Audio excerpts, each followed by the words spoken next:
ګرانه زده کوونکو سلام، ښه راغلاست. خدای دې چې ټول روغ جوړ اوسئ او خپل درسونه په منظم او دقیق شکل باندې تعقیب کړئ. زده کوونکو آیا ستاسو تېر لوست په یاد دی؟ دا چې موږ خپل په تېر لوست کې څه شی لوستي وو؟ ما خپل په تېر لوست کې په نباتاتو کې مو رشد ولوستل او همدارنګه په نباتاتو کې مو د رشد او ودې تنظیم ولوستل. دا چې کوم عوامل د دې سبب کېږي تر څو د نباتاتو وده او رشد تنظیم کړي. او همدارنګه په دې هم پوه شو چې په نباتاتو کې آیا همدغه رشد چې کله سرته رسیږي نباتات حرکت هم کوي او که نه. زده کوونکو موږ ولوستل چې نباتات د ساکن او ژوندیو موجوداتو له ډلې څخه شمیرل کېږي چې دوی حرکت نشي کولی، یعنې دوی تغییر مکان نشي کولی، د یو ځای څخه بل ځای ته دوی تللی نشي. خو په مجموعي ډول باندې په نباتاتو کې دوه ډوله رشد سرته رسیږي. دا ټول هغه موضوعات وو چې ما خپل په تېر لوست کې ولوستل. خو که چیرې بیا هم تاسو په تېر لوست کې کومه ستونزه لرئ یا د تېر لوست په کومه برخه نه یې پوه شوئ، کولی شئ چې خپلې ستونزې او پوښتنې مو له موږ سره په کومنټ کې شریک کړئ. اوس نو راځئ زده کوونکو چې خپل نوی لوست پیل کړو. که چیرې ستاسو په یاد وي موږ په تېر لوست کې ولوستل چې په نباتاتو کې دوه ډوله رشد سرته رسیږي. څو ډوله؟ دوه ډوله رشد سرته رسیږي چې همدغه رشد څه ډول حرکتونه یا هم څه ډول توپیرونه چې په نبات کې منځته راوړي د دغه رشد په پایله کې چې کوم حرکتونه منځته راځي دا په عمومي شکل باندې دوه ډوله دي: ناستیک حرکتونه او ټروپیزم. کوم زده کوونکو؟ ناستیک حرکتونه او ټروپیزم. ناستیک حرکتونه څه ډول حرکتونه دي؟ آیا په ناستیک حرکتونو کې واقعا همدغه نبات حرکت کوي، ځای څخه بې ځای کېږي؟ او ټروپیزم څه ډول حرکت دی؟ آیا دا هم د نباتاتو د حرکتونو له ډلې څخه ګڼل کېږي او که نه؟ نو په لومړي کې راځو په ناستیک حرکتونو باندې خبرې کوو. دا چې ناستیک حرکتونه څه ډول حرکتونه دي؟ کله چې همدغه بهرني محرکونه، بهرني عوامل په نباتاتو باندې اغېز وکړي، په نباتاتو کې همدغه ناستیک حرکتونه منځته راځي چې د همدغه بهرني محرکونو په مقابل کې چې کله نبات یو خاص عکس العمل ښایي، دې ته څه وایي؟ دې ته ناستیک حرکتونه وایي. چې نبات صحیح ده چې نبات یو عکس العمل د همدغه محرک په مقابل کې عکس العمل ښیي، خو د نبات همدغه عکس العمل مستقیم نه دی، بلکې د نبات دغه عکس العمل هر طرف ته دی، یعنې پراګنده دی.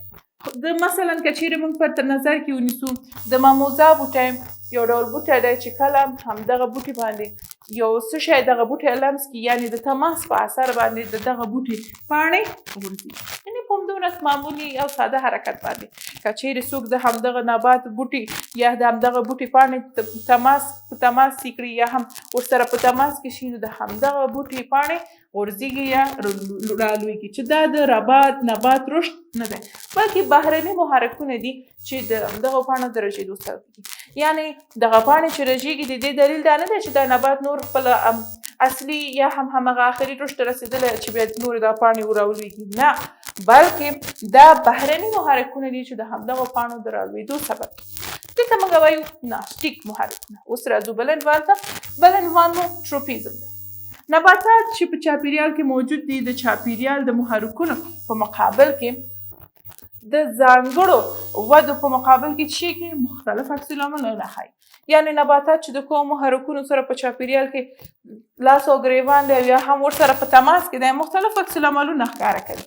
که چیرې همدغه نبات یا هم همدغه ژوندی موجود د محرک په طرف ته حرکت وکړي، یعنې دغه نبات د محرک طرف ته میلان وکړي او ځان ته وکړي، دې ته څه کېږي؟ دې ته ټروپیزم ویل کېږي. ټروپیزم د بهرني محرک د نبات د عکس العمل سبب کېږي. یعنې په ناستیک حرکتونو کې نبات یو مشخص او مستقیم طرف ته یو مشخص او مستقیم عکس العمل نه ښیي، یعنې هر طرف ته دا عکس العمل ښیي. خو په ټروپیزم کې بیا نبات مستقیم او مشخص عکس العمل د محرک په لوري ښیي چې دا دې کې ځانګړی سم مشخصي. مثلا که چیرې موږ ریښې په نظر کې ونیسو، ریښې هغه د وړتیا وړ اوبه یا هم همغه معدني مواد چې ضرورت لري دا د ځمکې څخه جذبوي، چې همدغه ریښه که چیرې ستاسو پام شي نو دا د ځمکې لخوا ده، یعنې ځمکې طرف ته دې رشد کړی دی. آیا ریښې پورته خوا رشد کړی؟ نه. وګورئ زده کوونکو د نبات پورتنۍ برخه چې د اړتیا وړ مواد خپل د پورته برخه څخه ترلاسه کوي نو دې پورته خوا رشد کړی، خو د نبات ریښه یا ښکتنۍ برخه چې د ځمکې څخه خپل د اړتیا وړ مواد جذبوي د ځمکې خوا رشد کړی دی، چې دا ته څه دی؟ دا ټروپیزم. سربیره پر دې ټروپیزم په دوه برخو باندې ویشل کېږي: مثبت ټروپیزم او منفي ټروپیزم.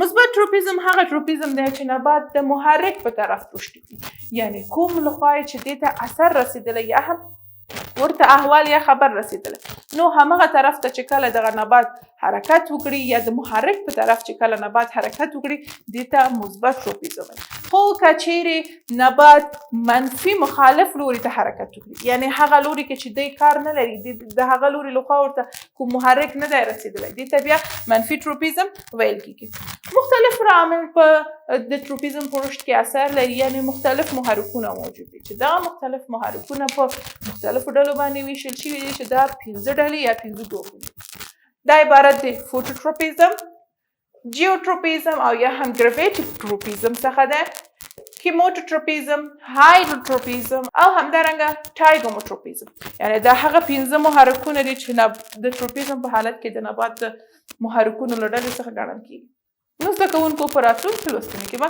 دا 15 ډلې موږ په تفصیل سره ولولو چې کوم ډول محرک دی او کوم عکس العمل دا په نبات کې رامنځته کوي نو زده کوونکو راځو خپل لوست په خلاصه توګه وایو په مجموعي ډول باندې موږ خپل په ننني لوست کې د نبات د رشد حرکت ولوستل ومویل چې دا په دوه اساسي برخو باندې ویشل کېږي چې عبارت د ناستیک حرکتونه او تروپیزم څخه ده په تروپیزم کې محرکونه اساسي ګڼل کېږي یعنی په تروپیزم کې محرکونه موجود دي چې دغه محرکونه عبارت د 15 محرکونو څخه دي عبارت د فوټوټروپیزم جیموټوټروپیزم کیموټوټروپیزم هایدروټروپیزم او همدارنګه ټایګوموټروپیزم دا ټول هغه موضوعات چې موږ خپل په ننني لوست کې ولوستل نو زده کوونکو ستاسو کورنۍ دنده څه شوه ستاسو کورنۍ دنده دا ده چې تاسو کولی شئ د انټرنیټ په واسطه همدغه 15 ډوله محرکونه ویډیوګانې عکسونه تصاویرونه وګورئ چې داسې ډول یو محرک دی چې د نبات د رشد او د نمو د حرکت سره نو همدغه ستاسو کورنۍ دنده ده د دغه په هکله پلټنه او څېړنه وکړئ تر څو چې زه بیا راځم او د همدغه 15 محرکونو په هکله تاسو ته لوست درکړم